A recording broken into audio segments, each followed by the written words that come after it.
راز ما پنهان نکن. حیدر مدد، حیدر مدد، من بارها دیدم تو را. حیدر مدد، حیدر مدد، گاهی به پنهان ای صنم، گه بر ملا دیدم تو را. یا ساقی کوثر مدد، یا خواجه قنبر مدد.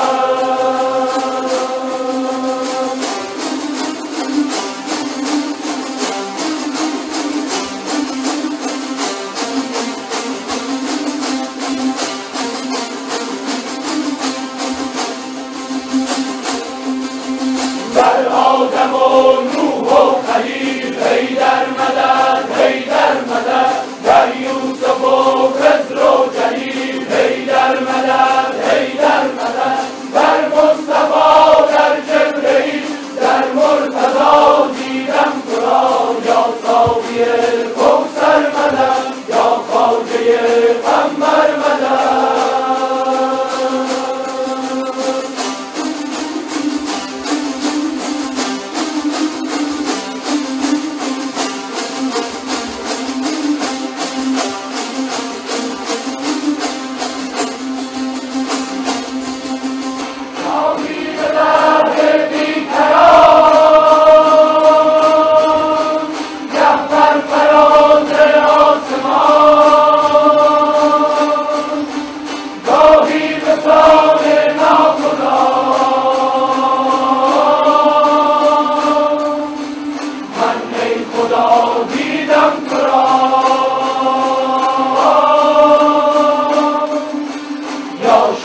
پردی بر مدد.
گسار یوسف کنعان من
Evet, merhaba değerli izleyenler. Yeni bir tarihsel bellek programına birlikteyiz. Biraz önce de gördünüz Sultan Sahak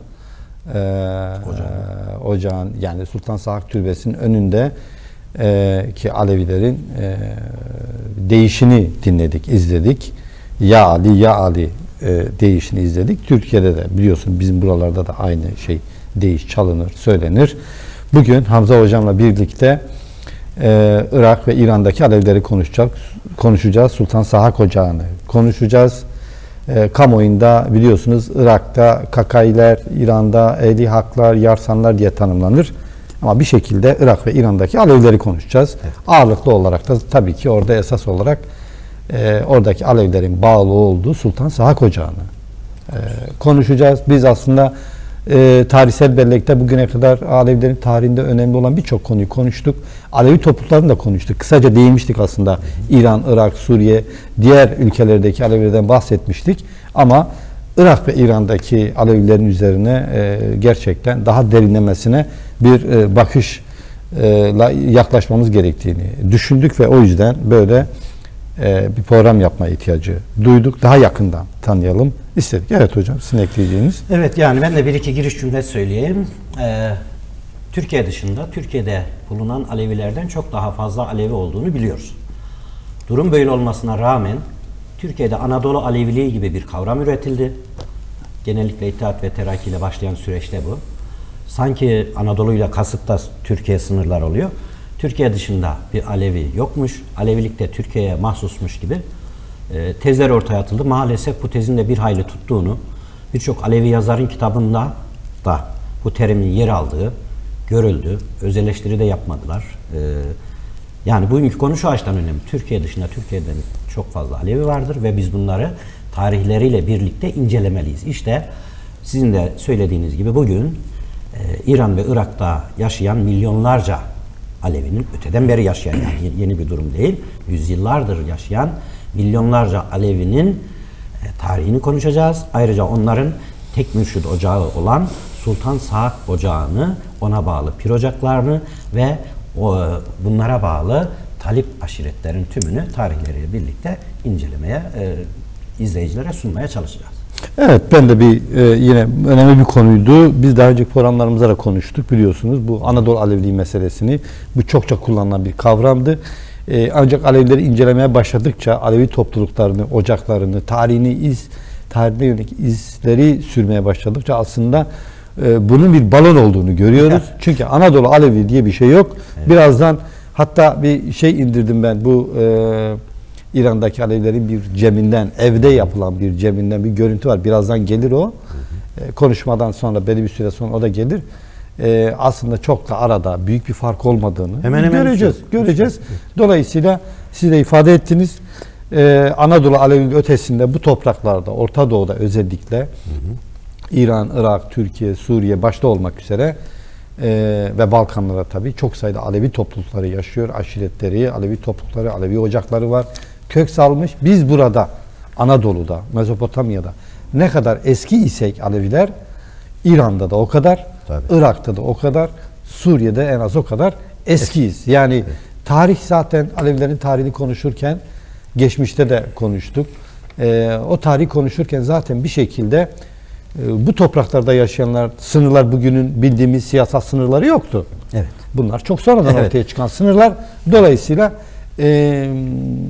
böyle Anadolu Alevi diye bir kavramsallaştırmanın çok doğru olmadığını, bir dayatma olduğunu, Alevileri aslında ayrıştırmaya dönük bir şey olduğunu, hatta şunu çok duyarız hocam, siz de duymuşsunuzdur muhtemelen.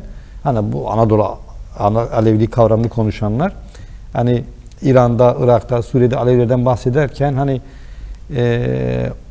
sanki oradaki Sünni Araplardan konuşurlarmış gibi bir halleri var böyle. Evet. Ama hiç de öyle değil. Evet. Ama bu çok acı bir durum. Tabii çok acı bir durum. Ya bu diyelim ki Alevi dışındaki toplulukların iddiası değil. Alevi toplulukların üstelik de okur yazar kesiminin, hatta eser vermiş kesiminin bu tezi kullanması ve içeriğini doldurmaya çalışması hem tuhaf hem de çok üzücü. Düşün, Avrupa'nın, Amerika'nın şehirlerini ezbere bilen, nerede kimlerin olduğunu ezbere bilen aydınlarımız komşu ülkelerdeki, Suriye'deki, İran'daki, Irak'taki Alevilerin varlığından habersiz. Daha düne kadar gidip geldiğimiz. Evet, atalarımız öyleydi ama şimdikiler habersiz. Üstelik ya İran'da, Irak'ta, Suriye'de Alevi var deyince son 4-5 yıla kadar ben yaşayarak biliyorum, müthiş tepki görüyorduk. Tepkiler vardı. Tepki görüyorduk. Ben İran'da Alevi var diyorum. Hocam diyor sen diyor Şiileri mi anlatıyorsun? Ya hayır, ben Şiileri anlatmıyorum. Ben cemhaneye giden, yani cem yapan, Muharrem orucu tutan, 3 gün Hızır orucu tutan, piri, rehberi, mürşidi olan bir topluluktan söz ediyorum dediğim halde hayır diyorlar, illa sen Şiilerden söz ediyorsun gibiydi. Ama şu Suriye olayı biraz tabii çok acı, çok kötü olaylar bunlar. Türkiye dışında Alevilerin olduğunu Alevilere de hissettirdi. En azından onu kabullenmenin yolunu açtı diyebiliriz. Evet, hemen şeye geçelim isterseniz Veli Bey. Evet, yani şey konuşacağız. Belki önümüzdeki programlarda, ocaklarda konuşacağız ayrıca, ama biz hani Sultan Sahak Ocağı'nı, İran, Irak, oradaki Alevi toplulukları üzerinden konuşacağız. Sultan Sahak Ocağı da nasıl ki Türkiye'de Hacı Bektaş Ocağı, Baba Mansur Ocağı, Avuçan Ocağı, Dede Garkın Ocağı, Üryan Hızır Ocağı, Derviş Cemal Ocağı gibi ocaklar varsa, talip topları varsa, yol erkanları yürüyorsa, aynı şekilde Sultan Sahak Ocağı'nın da hem pirleri var, ocak olarak İran'da, Irak'ta kök salmış, çok sayıda talibi olan, hem dediğim gibi hem İran'da hem Irak'ta talipleri olan, hatta Azerbaycan'da talipleri olduğu yönde de bilgiler var. Tabii. Erkan yürütüyorlar, çok sayıda talip toplulukları var, cemhaneleri var, Tahran merkezde de var mesela. Tabii. Cemhaneleri var. Evet. Bugün Sultan Sahak Ocağı'nı, İran, Irak'taki Alevi topluluklarını konuşacağız. Evet, devam edelim. Evet, İran-Irak Alevileri deyince bunların tek mürşid ocağı var dedik. Onlar hanedan diyorlar ocağa. Bizim Türkiye'de de Kürt bölgesinde hanedan dendiğini ben derledim. Bilmiyorum sizlerde var mı? Yani geçmişte evet olabilir. Hanedan deniyor. Evet. Zaten hani soy sürdüğü için bu iş. Pirlik soy sürdüğü için öyle deniyor. Peki Sultan Sahak kimdir? 7. İmam Musa Kazım'ın soyundandır. Soyundan geliyor. 7. İmam Musa Kazım'ın türbesi Bağdat'tadır. Irak'ın başkenti Bağdat'tadır. Onun soyundan olan bir seyittir. Sultan Sahak. Buna İshak da denir. Ama telaffuz farklılaşıyor zamanla. Sahak şekline de dönüşüyor. Nerede yaşadı Sultan Sahak? İran-Irak sınırında Hevraman denen yörede, Halepçe yakınlarındadır burası. Hevraman'da Pir Divan diye bir köyde yaşadı. Burada pir anlamında biliyorsunuz. Babası Şeyh İsa'ydı. Hani bizim son yıllarda terimsel asimilasyon var ya Alevilerde, şeyh bizde olmaz falan gibi. Adamın ocağı diyelim Şeyh Delil Berhican, Şıh Ahmet, bir sürü Şeyh Şazeli, bizde diyor şeyh olmaz diyor. Onu da parantez içinde belirtelim, öyle bir şey yok. Ocağın kurucusu Sultan Sahak'ın ya da İshak'ın babasının adı Şeyh İsa'ydı. Şeyh İsa aslen bu köyden değildi, Pirdivan'dan değildi. Neredendi? Süleymaniye'nin 23 kilometre doğusunda Berzinye köyündeydi. O Berzinye köyünden göçtü, Pirdivan'a geldi, yerleşti. Ve Sultan Sahak da bu Pirdivan'da doğdu. Sultan Sahak'ın uzun bir hayat yaşadığı söylenir. Yaklaşık 11. yüzyılda yaşamıştır. Tam olarak tespit edemiyoruz. Kitapları vardır. Biraz sonra söz edeceğiz ondan. 7 oğlu oldu Sultan Sahak'ın. Bunlardan ikisinin soyu sürmedi, yani soy olmadı. 5'inin soy oldu. Bu 5 oğlundan gelen hanedanlara biz pir ocağı diyoruz. Yani oğullarından gelenler pir ocağı oluyor. Kendisi temsilen tabii kendi çocuklarından da mürşitlik oluyor. Hemen açıklayayım. Hangi pir ocakları var bunda? 1. Hamuşi. Sultan Sahak'ın oğlu Abdülvefa'nın ya da Ebul-Vefa da deniyor. Hamuş. Hamus da adı yaygındır. Bizde bilmiyorum sizde var mı? Hamus adı. Ebul-Vefa pardon? Ebul-Vefa ya da Abdülvefa denen. Bu başka biri. Bu başka Ebul-Vefa. Çünkü tarih olarak farklı tarihler. Farklı evet. Ve zaten Musa Kazım soyundan bu. Ebul-Vefa Zeynel Abidin soyundan. Peki nerede yaşadı Hamuşi? İran-Irak sınırında Seyit Davut köyünde yaşadı. 16. yüzyılda bunlar Kerkük yöresindeydi. Yine 16. yüzyılda İran-Irak sınırındaki Seyit Davut köyünde de seyitleri vardı. İkinci pir ocağı Miresuri. Kızıl Bey, Kırmızı Bey gibi bir anlama geliyor herhalde bu. Sultan Sahak'ın, İshak'ın oğlu Seyit Ahmet Miresur'un kurduğu ocaktır. Türbesi Halepçe yakınındaki Eski Havar denen köydedir. Daha doğrusu kasabadadır, Havar'ın eski yeri. 16. yüzyılda bu Havar 3 köylü bir nahiyeydi, yani 1500 ile 1600 arasında. Seyyid Ahmet dediğimiz bu oba Musul yöresinde de vardı. 1542 yılında 25 hane 2 mücerretlik bir obaydı. Yani tabi 1500'lü yıllardan söz ediyoruz. Tahrir defterinden bilgi veriyorum. Çok eskiden beri oralarda yurt tutmuş bir Seyit grubu. Peki bunlar, neresi dediniz? Seyyid Ahmet topluluğu Musul yöresinde 25 haneli 2 mücerretli bir topluluk Musul'da. Yani tarih defterlerine varsa o Tarih şey Osmanlıların orada Safeviler şöyle, o bölge Safevilerle Osmanlılar arasında sürekli el değiştirir. Mesela bu verdiğim defter, Musul Tahrir Defteri. İşte bu Osmanlılara ait bir defter ben onu midir? söyleyeceğim. Onu söyleyeceğim. Devamlı el değiştirdiği için ortada bir defter vardır. Osmanlı orayı alırsa Safevi'nin yazdığı defteri kullanır. Safevi tekrar alırsa yine Safevi'nin yazdığı defteri kullanır. Safeviler döneminde tutulmuş tahrir defterindendir. Osmanlılar da bunu kullanmıştır. Örneğin 111 numaralı Kerkük vilayeti mufassal tahrir defteri. Bu Safeviler tarafından yazılmıştır. Osmanlılar orayı bir ara ele geçirince tahrir defterini aynen kullanmıştır. Yani vergi toplamak için. Günümüzde nerede yaşıyor bunlar? Seyyid Ahmet Miresuri denen Seyit grubu İran-Irak sınırında Nestiabad diye bir yöre var. Oradaki Seyyid Ahmet denen köyde yaşıyorlar. Üçüncü pir ocağı Mustafa'yı. Bu da Sultan Saak'ın oğlu Mustafa Safit Poş'tur. Safit Poş örtülü gibi bir şey herhalde Poş'uyla ilgili. Tam bilemiyorum. Bunların hepsi Gorani'dir. Gorani, Kürtçe Gorani lehçesinde. Günümüzdeki temsilcileri Süleymaniye şehrinde Kubelezade ailesidir bunların. 4. ocak Bavisevi'dir. Yani baba İsevi anlamında. Sultan Saak'ın oğlu İsa'nın kurduğu ocaktır. Baba İsa'nın türbesi Halepçe'nin Havar yöresinin Daretüf denen köyündedir. 5. ocak ki en kalabalık Seyit grubudur bunlar. İbrahimi ya da Şah İbrahimi, Şeyh İbrahimi dediğimiz gruptur. Bu da Sultan Saak'ın oğlu Muhammed'in oğludur. Yani Sultan Saak'ın torunu İbrahim'in kurduğu ocaktır. Şah İbrahim'in türbesi, sakın bizim Türkiye'deki Şah İbrahim'le karıştırmasınlar izleyiciler. Şah İbrahim'in türbesi Bağdat şehrindedir. İran'da ve Irak'ta en kalabalık talip grubuna sahip olan ocak bu Şah İbrahimilerdir. Bunların soy ağaçları da vardır. Musa Kazım'a dayanan soy ağaçları var. Şöyle hemen bir şey yapayım.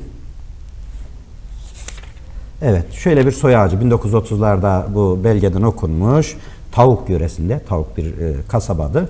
Muhammed, İbrahim, Rüstem, İbrahim, Ali, Muhammed, Halil, Alihan, Rıza, İbrahim, Mire, Şah Alihan, Şireç, Caferhan, Mire, İbrahim Şah, Ziyadettin, İshak, bundan sonra da Musa Kazım'a, 7. İmam Musa Kazım'a kadar da 6 ad yazılı. Yani 1930'lu yıllarda bir İngiliz bunu elde etmiş. Bunların Musa Kazım soyundan geldiği, Seyit olduğu görülüyor. Şimdilik ocaklarla ilgili vereceğim bilgi şu. Sultan Saak Mürşit, buna bağlı 5 pir ocağı 14. yüzyılda 11. yüzyılda Sultan Saak yaşıyor. Şu verdiğim bilgilerin bir kısmı tahrir defteri bilgileri 15 ve 16. yüzyıllardan o tahrir defteri bilgileri. Evet. Mesela Sultan Saak'ın 13. 14. yüzyıllarda yaşadığı da iddia edilmişse de bunun gerçekle bir ilgisi yoktur. Topluluklar ondan önce de Kitab-ı Serencam, Kitab-ı Perver. Onu konuşacağız. Evet. Serencam'ı konuşacağız. Evet. Kelamları konuşacağız Evet. ayrıca. Bir de tabii şunu söyleyelim. Yani bu İran-Irak'taki Aleviler kendilerini Türkiye'de olduğu gibi Alevilik, yani kullandığımız, Türkiye'de kullandığımız Alevi ismini kullanmıyorlar. Onlar, kullanan da var. çok öne çıkan bir şey değil ama yani esas olarak onlar orada diyelim ki ismen tanıtan şey, mesela Irak'takiler Kakailer, kendilerini Kakailer olarak tanıtırlar. Böyle geçer. İran'dakiler Yaresan olarak, Ali ilahiler olarak tanıtırlar. Ali ilahi şey diyor, dış topluluk diyor. Nasıl? Dış topluluk diyor. Ali ilahi dış topluluk. Yani şey var zaten, hani etrafta bir göbekten var. Mesela Kahaksarlar var. Onların bazı farklı bir inanç grubu. Tam olarak hani bizim bildiğimiz anlamıyla Alevi olarak tanımlayamayız onları ama onlar da en nihayetinde işte dini kutsal pirleri diyelim ya da bu görevi yürütenler belli mertebelere geçmek için gelip bir ehli hak ustasına geliyorlar, ona görülüyorlar mesela. Evet. Yani bir iç içe geçmişlik var. Yine Şöyle bir yaklaşımları var. Türkiye'de şöyle bir benzerlik de var tabii Yaresanların. Bazı bölgelerde Yaresanlar kendilerini Şiilik içinde onunla özdeşleştirerek bir yaklaşım ortaya koyuyorlar. Bir kısmı da bir tartışma var aralarında aslında. Bir kısmı da kendisini tamamen Şiilikten ayırt ederek, yani İslam'dan ayırt ederek, İslam öncesine ait kendilerini bir tarafına böyle tanımlıyorlar. O şöyledir. Yani evet. mesela kutsal metinleri nedir bunların? Kutsal metinleri Serencam var işte, biliyorsunuz. Kur'an'da başta. He. Ya Kur'an da var elbette. Yani bir kere Orta Doğu'daki bütün halklar, Evet. inançlar, yani Kur'an'ı bir şekilde yok saymıyorlar. Tabii. O tamam, ama Hazreti Ali'ye yükledikleri misyon, mesela onların şöyle bir şeyleri var. Yani inançlarında 7 kişilik bir şey var. 7 suret. İlk sureti Havandar olarak tanımlıyorlar. İkinci sureti Hazreti Ali olarak tanımlıyorlar. Ve Sultan Sakı da bu suretlerin biri olarak ele alıyorlar. Bir de 72 pir meselesi var, biliyorsunuz. Evet, bizde de var. 72 pir meselesi var. Ama 72 piri kuşak olarak koyduğunuzda çok daha İslam'ın çok öncesine gidiyor. O yüzden hani söylemek istediğim burada şu: Irak'ta, İran'daki Aleviler, orada işte Irak'ta Kakailer, İran'da Yaresanlar olarak kendileri tanımlayan Alevi topluluk diyelim, çok fazla kendisini çok ağırlıklı İslam şemsiyesi altında çok fazla tanımlamıyorlar. Ama pir düzeni, yani ocak sistemi, inanç sistemi, cemleri bizim buradaki Alevilerle aynı. Bir fark yok o anlamda. Evet. Ama mesela 72 pir dediğimizde bunu yani 30-35 yaş olarak bir hesap yaptığımızda yani İslam'ın çok çok daha öncesine giden bir şey var. Böyle bir durum var. Evet. Çünkü yani diyelim ki imamlara buradan bağlandığımızda 36-37 kuşakla bağlanabiliyorsun. Hazreti Ali'ye bağlanıyor, Hazreti Fatma'ya bağlanıyor. Ama üstüne bir 30 daha koyduğunuzda en az bir 1000 küsur yıl daha geriye gitmek durumunda kalıyorsunuz. Evet. Bir de böyle bir durum var. Ama buradaki Alevilerin de iddiası o. Yani yer gök yaratılmadan önce, Adem olmadan önce Muhammed Ali 12 imam gökyüzünde vardı diyor. Buradaki Alevilerin de iddiası o. Tabii bunlar inançla ilgili konu. Türkiye'deki Aleviler de ne diyelim 600'lü yıllarda başladı demiyor. Eskiden beri. Sünniler de 600'lü yıllarda Sünnilik başladı demiyor Şiilerde. Ta Adem'den beri vardı. Din İslam'dı diyor. Yalnız ben kendi gözlemlerimi söyleyeyim, tabii ben bunlarla muhatap oluyorum. Gezilerimde, şunda bunda. Kendilerine ehli hak diyorlar. Alevi misiniz dediğimde tabii diyorlar. Onları gözlemlerimi söyleyeyim. Kaka'ya gelince kak Kürtçe'de abi demek. Yani hitap anlamında abi. Mesela Mehmet abi diyeceği yerde Kak Mehmet diyor. Ama ne diyelim şu Antep şivesinde... Kako, büyüm. Şurada Antep şivesinde, Sivas'ta, Malatya'da, Çorum'da bazı yerlerde ede var ya, ede deniyor hani. Koruyucu, büyük, evin abisi, büyük oğlu ya da babası gibi. Kak'la ede eşit. Ede balının edesi gibi düşünelim. Dolayısıyla anlam değişimine uğruyor. Seyitlere bir süre sonra kak deniyor. Ali, Pir Ali diyeceğine kak pir, kak Ali diyor. Yani Ali dede, Ali pir anlamında söylüyor. Kakay denince yalnızca ve yalnızca seyitler anlaşılmalı. Ben bunlarla uzun uzun röportajlar yaptım. Yani iyice sordum. Ama İngiliz araştırmacılar gelmiş, batılı araştırmacılar bunlar kavramları anlayamamışlar. Birbirine karıştırmışlar. Kakay dediğimiz sadece seyit grubu. Onlar da kendine Kakay demiyor. Musa Kazım'ı istiyor. Onların dediği de o. Yani burada şu önemli Veli Bey. Topluluğun kendisine ne dediğini tespit edeceğiz. Bir de dış topluluk ne diyor? Mesela az önce o Ali İlahi dedik ya. Hiçbir şekilde bunlar kendine Ali İlahi demez. Şiiler ve Sünniler bunlara Ali İlahi diyor. Güya Ali'yi ilah olarak gören Ali ilah olarak görmek. Ama mesela bunların Avrupa'ya göçmüş kesimleri var. Asimile olmuş tabii modernizmden. Karşı değil modernizme şuna buna da. O modernizmin etkisiyle Sünniliğin ve Şiiliğin kendileri hakkında kullandığı Ali ilahi terimini kendilerini zannediyorlar. Aynen Türkiye'de bizimkilerinin ya biz Kızılbaşız dediği gibi öyle bir etkilenme de var. Kakailer dediğim gibi Seyit grubudur. Şimdilik söyleyeceğim bunlar tabi. Bunlara bağlı aşiretler var. İsterseniz ondan Ya söz edelim. istersen bir bölgeleri söyleyeyim ben. Yani hangi yaşadıkları coğrafyada. İran'da Gorani, Kelhur Kürtleri yine en çok Kirmanşah'ta ağırlıklı olarak bulunuyorlar. Güney Semender, Batı Hamedan, Kuzey Batı Luristan, Kuzey İlam, yine Irak'ta Germiyan, Guran, Beytinan'da ağırlıklı olarak bulunuyorlar, yaşıyor. Yani ağırlıklı yaşadıkları coğrafya burası ağırlıklı Evet, olarak. evet. Yine etnik olarak da mesela Kakailer Kürt. Seyit ama. Seyit olduğu için. Yo, yani Seyit doğrudur. Şey boyutuyla söylüyorum. Evet. Hani Konuştukları dil. konuştukları dil. Şey de öyle. Aslında İran'dakilerin de büyük bir bölümü hatta şey olarak Kürt Alevileri diye tanımlanıyorlar. Evet. Böyle bir şey de var yani. Parantez açalım. Tel Afer'deki Kakailer Türk. Tel Afer'de. Onları da söyleyelim tabii. Doğru. Biraz sonra şey yapacağım. Yine Kerkük'teki şeyler Kakailerin. Peki o Tel Afer'dekiler onlar da Sultan Sahak Şah Ocağı'nın bir Şah kolu İbrahim- değil mi? Şah İbrahim'e Evet. bağlı pir. Yani bu şöyle Veli Bey, yani bir seyit hangi topluluğun içine gitmişse bir süre sonra o dili konuşmaya O dile başlıyor. konuşmuş, tabii. Türklerin içine geliyor. Türklerin talebi Türkçe öğreniyor. Öbürü de Kürtlerin içine gidiyor. Kürtçe öğreniyor. Seyit yani onun için çabucak dilini değiştirebiliyor. Evet, bir de kutsal kitapları var. Yani onlar da tabi buyruk, nasıl burada Alevilerde buyruk önemli bir eserse onlar için de öyle. Bir de Serencan diye esas olarak çok önemli, onlar açısından oldukça önemli bir kutsal kitapları var. Evet. Yine kelamları var. Yani çeşitli diyelim ki o pirler tarafından kaleme alınan, hatta şöyle bir durum var.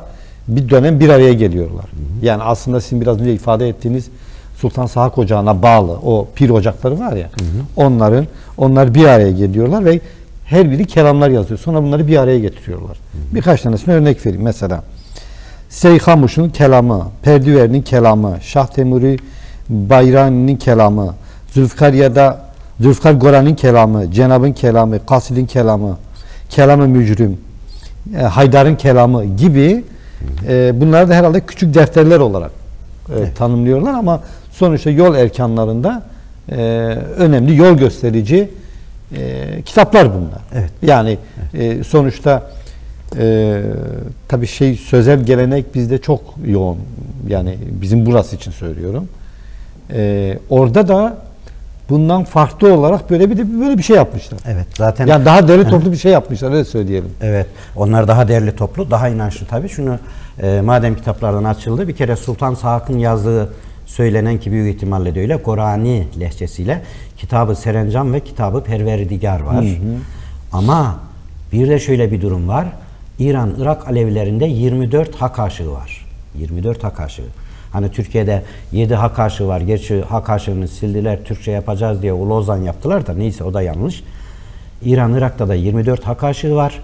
Bunların birincisi Bayrak Kuşçuzade'dir. Biz gerek Bayrak Kuşçuzade'nin divanını yayınladık. Sağ olsun Cavit Murtazaoğlu sanatçı. Yurt yayınlarından. Yurt yayınları yayınladı. Onun divanı var.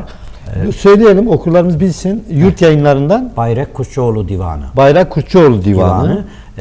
Sadık Murtazaoğlu'nun. Cavit Murtazaoğlu kardeşimiz sanatçıdır. Kendisi İstanbul'da yaşıyor. Onun çevirisiyle, yani Latinize etmesiyle diyelim, yayınladık. Bence mükemmel. Yani İran'daki, Irak'taki Alevilerin hangi deyişleri okuduğunu bir görmeleri lazım. Kitapta okumaları lazım. Birebir, hiç terimler bile aynı. Aynı. Sadece cemevine cemhane diyor. Tabii. Hane de zaten ev demek. Ve Bayrak Kuşçuoğlu gibi 24 hak aşığı var orada. Biz onu da yayınladık. Gene Cavit Murtazaoğlu'nun katkısıyla 24 hak aşığından birer, ikişer ya da bazılarından üçer, beşer kelam, yani deyişleri yayınladık. Söylemek istediğim, İran, Irak'ta da 24 hak aşığı var. Metinleri buradan oldukça zengin. Daha değerli toplu. Daha değerli toplu ve daha inançlılar. Daha samimiler. Bunun şeyle de ilgisi var. Yani Örnek, İran'da özellikle hani bu Farsların bir kültürel anlamda bir zenginliği var gerçekten. O da var. Yani onun da etkisinden bahsedilebilir. Araplarda tabii. da var o tabii. Mesela Bayrak Kuşçuoğlu normalde Gorani Kürdü. Bu Azerbaycan'a gidiyor. Azerbaycan'a bakıyor ki orada Kürtçe bilen yok.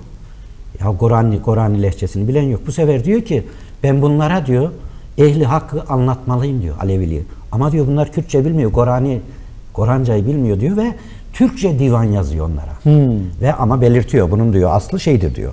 Koran'dır diyor. Koran'dır. Sultan Saat da Koran lisanıyla söylemişti bunları diyor, yani Koran diliyle. Ben Türklere hitap ettiğim için Türkçe yazdım diyor. Mükemmel bir eser. Ben kitap reklamı tanıtımında sevmem ama gerçekten Türkiye'de konuya ilgi duyan Alevilerin ya da Aleviliğe ilgi duyan değişik mezheplerden olanların kesinlikle okuması gereken bir kitap. Bir de defterler var. Evet. Yarsanlar tarafından Çok. defter olarak adlandırılan birkaç tanesini sayayım ben. Sindrevi defteri, Sava defteri, Perdiverinin Büyük Divan defteri, Remuzin Yarsan defteri, Gevahi Hulaman defteri. Yani dediğiniz gibi gerçekten Tabii. onlar Kemter var bir sürü. Evet. Yani çok daha deli toplu. Tabii. Yani Serencam var, kelamlar var. Evet. Deli toplu, defterler var, deli toplu ve yine Yarsan, yani oradaki Alevilerin yazar ve aydınlar tarafından yazılan çok önemli kitaplar var, önemli isimler var. Mesela bunlardan birisi Maşallah Suri'dir. Şahname-i Hakikat var, Aşar el-Hak var, Birhan el-Hak var, Marifet el-Hak gibi kitaplar var. Yani çok sayıda deli toplama, ben bunun yani oradaki o Farsların o kültürel derinliğiyle ilgili bir şey olduğunu, hani mutlaka bir bağı var. Evet, çok da disiplinli bir topluluk. Tabii buradan diyebilir yani izleyenlerimiz, şöyle diyebilirler. Madem orada, niye burada böyle değil? Şunu söyleyelim başta. Bir kere Alevi ocakları, çok sayıda Alevi ocağı var. Belli sayıda en azından.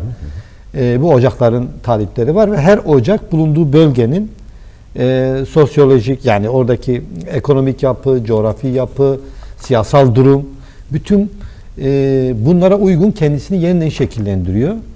O yüzden zaten diyoruz yol bir, sürek bin bir.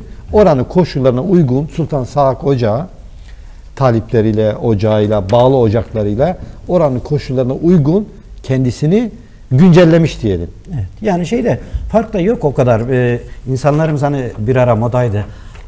Spikerler ya da sunucular bir Alevi yazar yakalayınca, dede yakalayınca işte sizin farkınız ne falan dillerdi. İlla bir fark ararlardı. Az önce bu fark dedim hocam ama bu işin güzelliği aslında. Yani diyelim ki dediniz ya.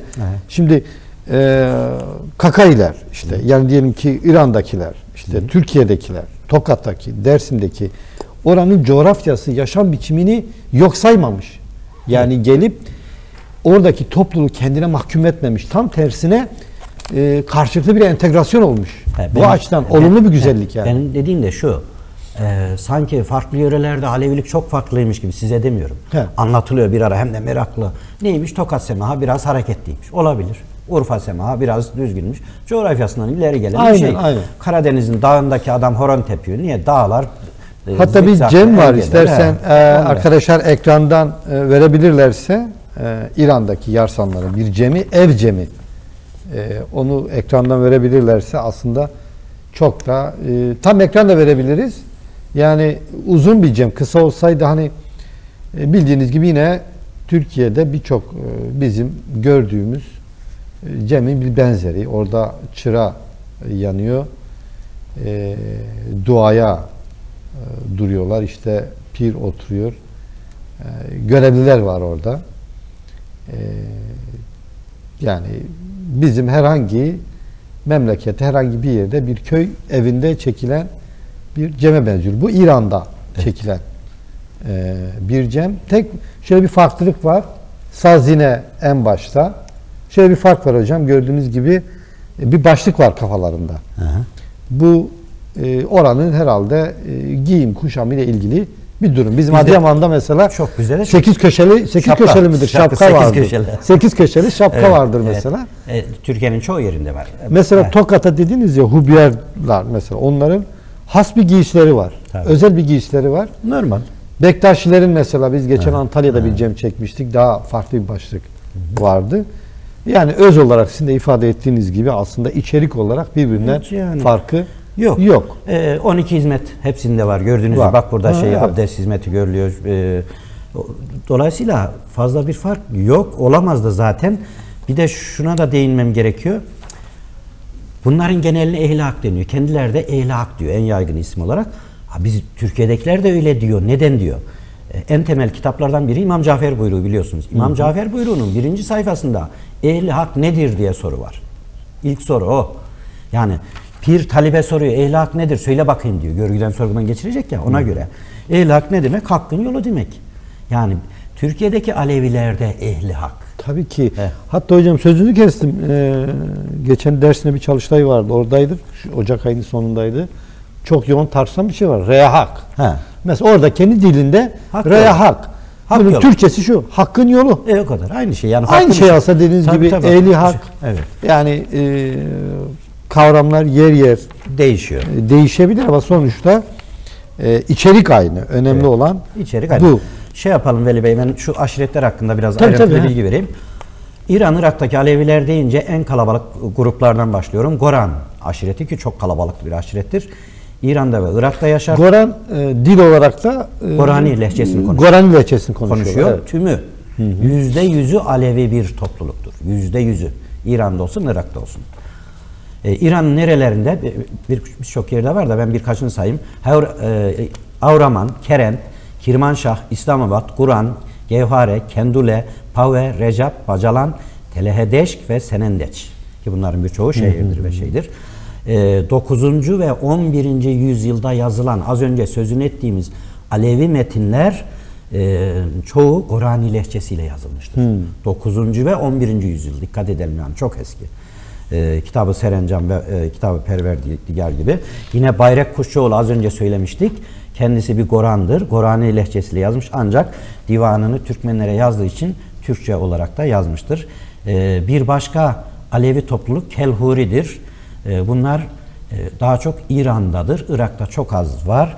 Kelhuriler daha çok İran Kürdistan'ın başkenti Kermanşah civarındadır. Kermanşah, evet. Bizim Türkiye'de de bunlar çok az yerde var. Örneğin Divriği'nin Avşarcık Karakuzu yöresinde sadece Kelhurlar var. Kelhurlar Divriği'nde. Evet var. Köyüne kadar söyleyeyim. Kelhur çok önemli bir aşirettir. Şah İsmail'in, Safevi Devleti'ni kuran Şah İsmail'in Irak valisi Sufidir. Sufi Kelhur diye geçer. Yani Kelhur aşiretinden olan Sufi anlamındadır. Kelhurlar bir federasyondur. 4 aşiretin toplamıdır. Hemen Leklere geçeyim. Leklerin de %80'e yakını Alevidir. Lek de ayrı bir lehçedir. Irak'ta ve İran'da yaşarlar. Çok az olarak da Türkiye'de vardır. Lekçe Ehli Hakk'ın en kutsal dilidir. Korani'den daha kutsal dilidir. Seyitlerinin merkezi İran'da Lekistan'ın Delfo ilçesinde. Talipler ise birkaç köy adı da verelim madem. Mekarut, Tiltdere, Kecer, Kelaredeşk ve ayrıca Tahran'da ve Veramin'de yoğunlar. Tahran'dan başka bir de Tarhan'da. Bir Tahran var, bir de Tarhan var. Yoğunlar. Çegeni'de, Hemedan'da ise birçok köyde lekler vardır, Alevi lekler. Bunları Safevi Devleti iskan etmiştir. Yani 400-500 yıl önce. Farsistan'da var. İran'da eyalet biliyorsunuz. Ostan deniyor. Farsistan'da Kacarlar zamanında Safevilerden sonra buraya yerleştirilmişlerdir. Bunların kutsal makamı vardır. İmam Musa Kazım Türbesi vardır ve burası çok iyi bir şekilde korunur. Lek dediğimiz yine bir Kürt aşiretidir. Tahrir defterinden de bilgiler vereyim isterseniz. 1540 yılında bunlar Nusaybin'de, Mardin civarında Bozulus içindeydiler. 1540 yılında 14 mücerret Harran'da Şeyh Ali Dorcu köyündeler. Bunlar Rakka'ya sürülüyor. Daha sonra 1707'de dağılıyorlar. 500 hanesi Pehlivanlı aşiretine, 500 hanesi Tabanlı, Danışmentli, Ketişoğlu, Salarlı aşiretlerine dağılıyor. 1582 yılında lekleri anlatıyorum Türkiye'deki. Kayseri'de 13 oba halinde ve 273 vergi nüfus olan bir topluluk. Gezgin Niyabur var. Bu da Şam'da not tutmuş. 1766'da Gezgin Niyabur'a göre Lek aşireti Ankara ile Sivas arasında yaşıyor. 1766 yılında 1000 çadır nüfusa sahip. Leklerin tümü Musul'dan gelmiştir. Kendilerinden derlenen bilgilerde siz nereden geldiniz deyince Musul'dan geldik derler. Azerbaycan'da da kalabalık Lek toplulukları vardır. 1548'de gerçekten tarih defterinde Kerkük'te de Leklerin olduğunu görüyoruz. Yine Şabak denen bir topluluk var. Evet. Bunların tamamı Irak'tadır. 90'a yakın büyük köyde yaşıyor bunlar. Bunların seyitleri de biraz farklıdır. Bunlar da çok eski bir topluluktur. Örneğin 1526 yılında Kerkük Mufassal Tahrir Defteri'nde 74 hane, ki o zamana göre çok, yani az değil. 1540'da 180 hane, 1575'te 193 hanelik nüfusa sahiptir. 16. yüzyılda bunlar Yengice, İmam Fazlıya, Şirhan, Babınta, Baştepe ve Kadıkendi köylerinde yaşıyorlardı. Şu anda da o köylerde yaşıyorlar. Bir diğer grup, zamanımız az kaldı herhalde şey yapayım. Sarli dediğimiz aşirettir. Bu da Kurmanç Kürtçesiyle konuşur. Zap suyu kenarında sağlı sollu yerleşmişlerdir. 1500'lü yıllara baktığımızda bunların Nusaybin'deki köylerde olduğunu görüyoruz. Hatta bunların bir dilekçeleri var. Bizden fazla vergi alıyorsunuz. Fazla vergi alırsanız zaten bir kısmımız Zap suyuna gitti, bir kısmımız Bağdat'a gitti. Biz de oraya kaçarız diyorlar ve gerçekten de oraya kaçmışlar. Kakailerden zaten söz ettik. Son olarak hemen acele sayıyorum. Kalabalık bir Türkmen Alevi nüfus var. İran'da, İran Azerbaycan'ında ve Irak'ta var. Irak'taki Türkmen Aleviler az da İran'da bir hayli var. Bunlar Şahseven Federasyonu içindeler, yani çok fazla topluluk var. Türkiye'dekilerle de nasıl benzerlik gösteriyor? Zaman varsa hemen bir sıralayayım. Yok, var, zamanımız evet, var. Evet. Şahseven Federasyonu var. Hatta konfederasyon da denebilir bunlara. Büyük bölümü Türkmendir. Bunlarla yapılan röportajlarla Anadolu'dan Yunsur Paşa denen birisi getirdiğini ve 3000 çadırla oraya geldiklerini söylüyorlar. İran Azerbaycan'ında, bu Maki yöresinde. Araştırdığımızda gerçekten Yunsuroğullarının Nizip'in Akçaköy'ünde olduğunu görüyoruz. Tespit ettim. Ve bu Nizip'in Akçaköy'ündeki bir gruba da Yunsuroğulları deniyor. Yani Anadolu'dan geldik 3000 çadırla Yunsur Bey'le dedikleri doğru. Tek tek sayayım hemen. Avşar 24 Türkmen aşiretinden biridir. Hüseyin Hacılı, Hacı Kocalı, bunlar hep topluluk, daha çok da oba, yani aşiretin parçası. Hüseyin Hacılı, Hacı Kocalı, Yurtçu, Taklı, Pireyvatlı, Cevanşir, Demirci, bak Türkiye'deki Alevi demircilerin de tümü Alevi. Beydili, İnallı, Halfalı, Şeyhli, Sarıhacılı, Delikan, Gökpar, Karakoyunlu, Bacoran Kürt sadece bunların içinde. Neyi vermiş olduk? Yaklaşık 2 milyona yakın nüfusu olan Şahseven Federasyonu'nun obalarını, topluluklarını saydık. Bunların tamamına yakını Alevidir. Ve Antep civarından gitmiş topluluklardır. Mesela Araplı ilk obayı söyledik. Şu anda Antep'te 4 köy Araplı aşiretindendir ve Alevidir. Evet. Kısaca şeyde bir değinelim. Bu bölgelerde yaşayan, İran, Irak'ta yaşayan Aleviler aslında Türkiye'de ve Suriye'de yaşayan Aleviler gibi onlara dönem dönem siyasal gelişmelere göre ciddi baskılarla da karşı karşıya kalmışlar. Ama özellikle Irak'ta Kakailer ve Şabaklar ciddi katliamlarla, baskılarla yüz yüze kalmışlar. Goranlar Halepçe'de. Evet. Var ya, Anfal Harekatı. Anfal Harekatı tabii. Silah. Yani herkes kamuoyunda dediğiniz gibi çok sanır sanki, evet. Sadece orada Enfal Hareketi'nde, biliyorsun Enfal Hareketi, Saddam Hüseyin işte 200 bini aşkın Kürt öldürülür. Bir temizlik hareketidir aslında, öyle diyelim tırnak içinde. O bölgede yaşayan Aleviler de bu katliamla ciddi kayıplar vermişlerdir. Özellikle Şabaklar ciddi halen baskılar var üzerinden, öyle söyleyelim, ama zaman zaman siyasal olarak da aslında önemli mevkilere de gelmişler. Mesela resmi de var arkadaşlar, rejiden verebilirler. Irak'ta, Güney Kürdistan'da Gol Murad Muradi aynı zamanda bir Kakai'dir. Güney Kürdistan'ın Kültür Bakanlığı'nı yapmıştır kendisi. Kısa bir süre önce aslında yaşı Hakk'a yürüdü. Değil mi hocam? Yani bir Felekettin Kakai vardı, öldü. Evet. Yani yakın bir zamanda, bir sene önce yaşamını yitirdi. Türkiye'de geldi zaman zaman çeşitli konferanslara ve yine İran'da döneminde, yani İran İslam Cumhuriyeti kurulduktan sonra Muhammed Mokri de İran'ın Sovyet Sosyalist Cumhuriyetler Birliği'nde elçilik görevine gidiyor. Bir de şöyle bir durum var. Nasıl ki Türkiye'de Alevileri Sünnileştirmeye dönük bir asimilasyon politikası var. İran'da da oradaki Alevileri Şiileştirmeye yönelik çok yoğun bir propaganda, normal ama bir var. Yani bu yapar. Var. Hatta en son bu Seneka basının gündemine de geldi. Bundan son bir ay önceydi sanırım. Oradaki Yarsanlara yönelik Şii belli kesimlerin bir saldırısı oldu.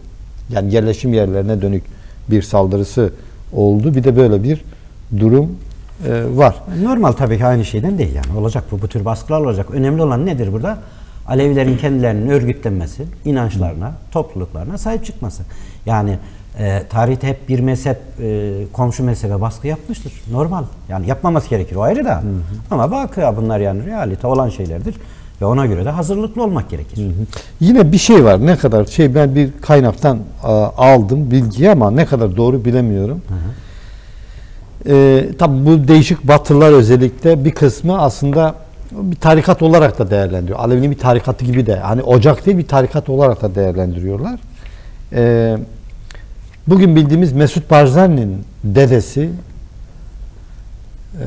babası Molla Mustafa Barzani, onun babası Mesut Barzani'nin, yani şu anda ki Mesut Barzani'nin dedesinin bu tarikata bağlı olduğu yönünde bir şey var. Zaten biliyorsunuz Irak'ta da belli bölgelerde yani Barzani aşiretinin yaşadığı bölgelerde de Kakailer var. Yani bu kesinleşmiş net bir şey değil ama böyle bilgiler de var aynı zamanda. Bu şunun için önemli. Aslında tabii aynı zamanda mesela şöyle bir özelliği var özellikle Kakailerin, kadınlara da çok pozitif bir destek sunuyorlar. Yani kadınlar da pozitif bilimleri öğretiyorlar. Yani o coğrafyada neredeyse biraz da hani bilgi anlamında bir de elitist bir durumları da var aslında. Yani o açıdan hani çok mümkün olabilir böyle bir şey. Benim bildiğim de şu. Daha çok Hakkari yöresiyle de ilgili araştırma yapmıştım. Barzan bölgesinde bulunan, yani Barzani'nin aşireti kendisi. Orada oldukça laik bir aşiret olarak biliniyor.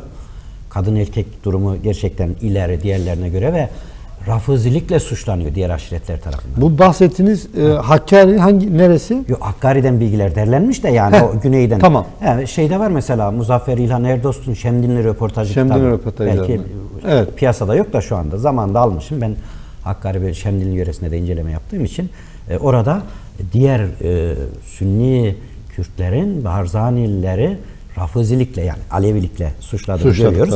Öyle bir durum yok ama yine de öbürlerine göre daha modern bir hayatlarının olduğunu ben de biliyorum yani. Böyle bir durum. Ya bu şu demek işte, yani o bölgelerde yaşayan Alevilerin gerek Irak'ta gerek İran'da gerek oradaki Kürtleri, Farsları, Arapları hani yaşam biçimleriyle etkilediği anlamına geliyor. Evet. Önemli ölçüde etkilediği anlamına geliyor. Şeyi söylersek Talabani var. Talabani biliyorsunuz Talaban kasabasından olduğu için ona Talabani deniyor. Onun yaşadığı yerleşimin çevresinde hep Alevi köyler var. Alevi köyler var. Evet. Onun da hani böyle bir hayli laik, seküler olması belki de bundandır, bilemiyorum. Şeye de bakalım, yani Irak'ta biliyorsunuz bu anayasa gündeme geldiğinde hani anayasayı Kur'an'ın esaslarına göre mi, şeriatın esaslarına göre mi yapalım, laik mi yapalım? Hem Barzani hem Talabani'nin tutumu oldu. Yani laik olsun gibi bir tutumları oldu. Süremiz de daralıyor. Toparlayalım yavaş yavaş. Kaç dakikamız var? Şuradan yani 2-3 dakikamız var. 1-2 dakikamız var. Okuyacaktım. Neyse. Ben tahrir defterleri deyip duruyorum. Tahrir defterlerinde vergiye tabi olanların tümü yazılıdır. Erkek nüfus, yani 12'den fazla yaşı büyük olanlar. Öyle isim listesi sunacaktım da zaman kalmamış madem. Bu tahrir defterlerine baktığımızda kişi adlarına işte 1500'lü yıllarda topluluğun yine Alevi olduğunu görüyoruz. Neden? Popüler Alevi adlarının olduğunu görüyoruz. Şah Ali, Şah Veli gibi, Ali Hasan Kulu, Hüseyin. Hasan Hüseyin zaten var da Hasan Kulu, Hüseyin Kulu bilmem ne gibi bir hayli adlar var. Tahrir defterlerinde bu gibi bilgiler de yer alır. Hep tahrir defteri diyoruz. İleride inşallah tam bir sayfayı şunu bunu da göstereceğiz. İzleyicilerin bu konuda bilgili olması açısından. Evet değerli izleyenler, bir kere daha üstünü çizerek anlatmak istiyoruz. Geçmiş programlarda çok da konuştuk. Anadolu Aleviliği kavramını çok Türkiye'de bir ara dayatıldı bir kavram olarak. Alevilik bunun içine sıkıştırılmaya çalışıldı. Biz de birçok programda değindiğimiz gibi Hamza Aksüt Hoca'nın da bir kitabı var biliyorsunuz buna ilişkin. Alevi toplulukları ilişkin. Aleviler, Tam ki ismi neydi hocam? Aleviler şu. Aleviler kitabı, Alevi toplulukları. İran, Irak, Suriye, Türkiye, Balkanlar. Şunu görüyoruz ki aslında bunu bir dayatma.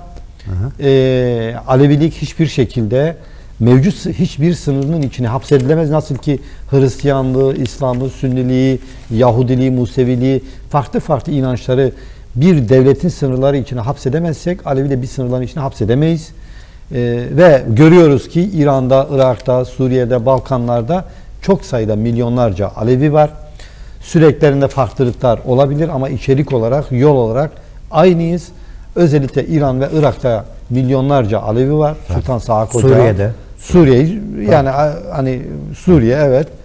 Taliplerimiz var. Birçok hocanın orada talipleri var aynı zamanda. Orada da farklı dillerde konuşan ama süreyi, yolu bizimle aynı olan milyonlarca Alevi var. Nasıl ki biz burada asimilasyon politikalarına karşı karşıya kalıyorsak orada da aynı şey geçerli. Tarihimizde izimizi sürdüğümüzde onlarla mutlaka bir yerde buluşuyoruz.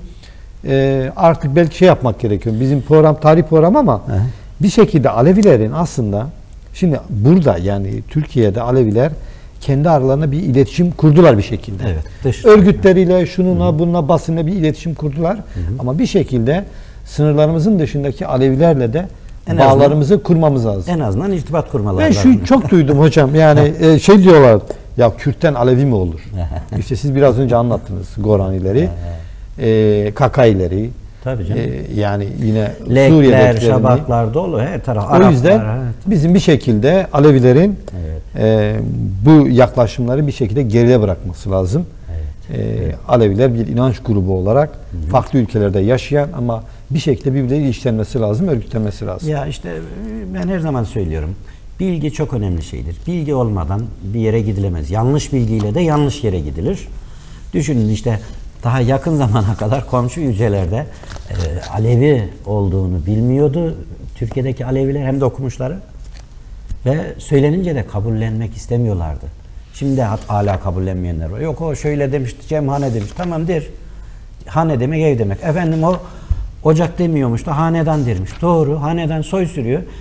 Bizim Türkiye'de de dedelik soy sürüyor. Ne farkı var? Aynı şey. Yani kavramlardan itiraz etmeye çalışıyorlar. Özet olarak söylemek gerekirse bugün Türkiye, İran ve Irak'taki Alevileri ve tarihlerini ele aldık. Obalarıyla en küçük parçalarına kadar, toplumsal parçalarına kadar ele almaya çalıştık. Bunlar son cümle olarak da şunu söyleyeyim. Alevilik Irak'ta ortaya çıkmış bir yapıdır. 12 İmam'ın coğrafyası Irak'tır. 12 İmam soyundan gelen seyitler ki 4. ve 7. İmam burada 1. plandadır.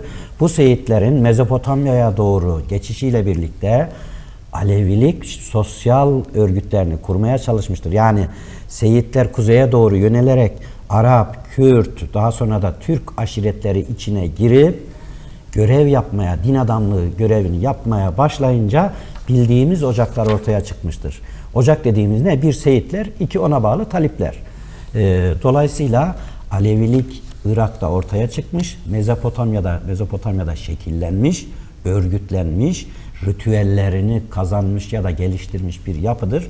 Şimdi de gördük ki örneğin Halepçe dedik değil mi? Sultan Sahak Ocağı'nın merkezi, pir ocaklarının merkezi de Halepçe, Mezopotamya'nın en önemli yerlerinden, en ünlü yerlerinden biridir. Ve 10-12 milyon civarında olan Alevi'nin de tek mürşit ocağıdır. Yeri neresidir? Halepçe'dir. Mezopotamya'nın en önemli yerlerinden biridir. Evet değerli izleyenler, bugün de Tarihsel Bellek programının sonuna geldik.